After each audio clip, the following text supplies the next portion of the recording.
Bonjour à tous et bienvenue chez DigiSchool. Je suis Marion, votre professeur d'anglais.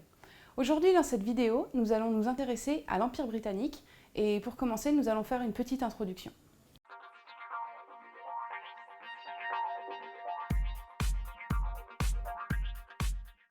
Alors si je vous parle Empire britannique, vous allez probablement avoir des images qui vous viennent en tête, des images de l'Inde coloniale, des images d'Afrique, et probablement en tête une carte qui ressemble un petit peu à ce qu'on a là sur cette diapositive, c'est-à-dire avec toutes les représentations un peu clichés du colonialisme britannique.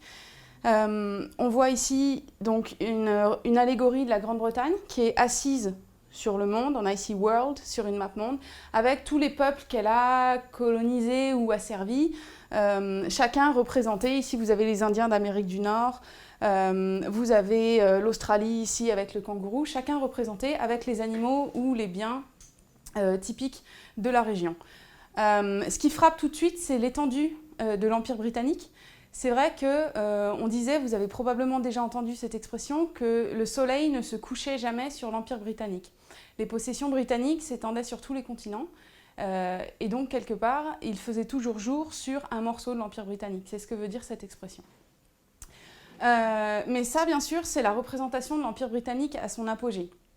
Ce qui m'intéresse maintenant de vous faire partager, c'est les débuts de l'Empire britannique. Comment est-ce qu'au fond, une toute petite nation, c'est-à-dire ici, excusez-moi, ici, là, ces deux petites îles, a réussi à s'étendre dans le monde entier et à coloniser de si vastes territoires. Si vous regardez, on a en Amérique du Nord, on a l'Australie, on a l'Inde, ce sont quand même des territoires gigantesques.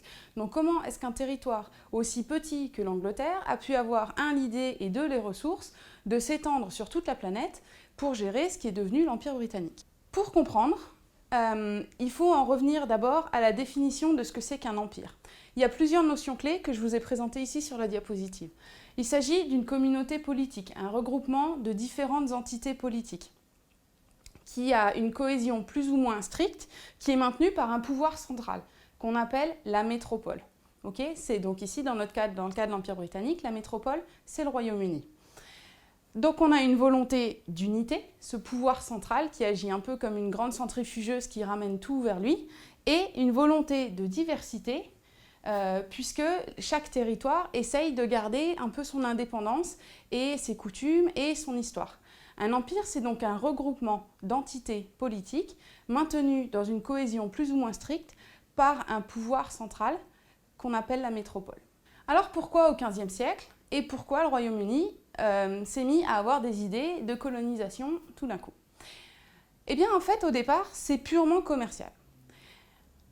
Avec cette carte je vais vous expliquer. Au XVe siècle, il faut savoir qu'on est à la fin de la guerre de 100 ans qui a opposé la France et l'Angleterre, et que l'Angleterre a perdu toutes les terres qu'elle pouvait avoir sur le continent. Des terres qui avaient été acquises soit par bataille, soit par alliance, soit par mariage. Tous ces territoires-là ont été perdus. Donc l'Angleterre se retrouve à peu près isolée sur ces îles ici, ce qui fait quand même assez peu de ressources. D'autre part, à cette époque-là, on sait que les Indes et l'Extrême-Orient, ici, sont en fait des sources de richesse très importantes. Les Européens, pas que les Anglais, les Européens voudraient vraiment accéder à ces richesses. Il y a de la soie, il y a des épices, il y a toutes sortes de richesses qui intéressent les Européens. Seulement, si vous regardez la carte, il faudrait traverser l'Empire ottoman, ou que l'Empire ottoman laisse passer les Européens pour accéder à toutes ces richesses. Or, l'Empire ottoman, pour des raisons religieuses, ne s'entend pas du tout avec le reste des royaumes européens et il est hors de question de laisser passer les marchands et de faciliter la vie, notamment aux Britanniques. Alors que font les Européens? Ils se disent, bon ben c'est pas grave, la Terre est ronde, si on ne peut pas passer de ce côté-là, on va passer de l'autre côté. Or, ce qu'ils n'avaient pas prévu, c'est qu'en traversant l'océan Atlantique, ils vont tomber sur le continent américain. Ils croyaient arriver aux Indes, vous savez ça, Christophe Colomb pensait arriver aux Indes. En fait, il arrive dans les Caraïbes, et puis il y a la découverte du continent américain. Donc c'est pour ça que les premières expéditions vont être lancées, et c'est comme ça que l'Empire britannique commence à se constituer, si vous voulez, pour des raisons commerciales. On découvre le continent américain, qui est un continent qui est plein de ressources naturelles, qui intéressent également les Européens, même si ce ne sont pas les soieries et les richesses d'Extrême-Orient. Donc ça, c'est les origines, c'est-à-dire des origines commerciales.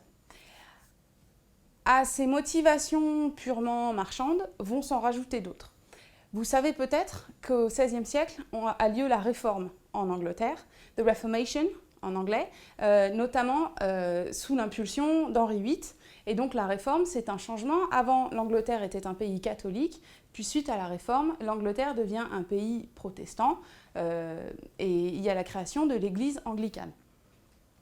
Ça entraîne des querelles religieuses et géopolitiques avec l'Espagne. Donc pour des raisons religieuses, mais aussi parce que vous savez que Henri VIII était ce roi qui a eu beaucoup de femmes qui ont toutes très mal fini, décapitées, répudiées, divorcées, etc.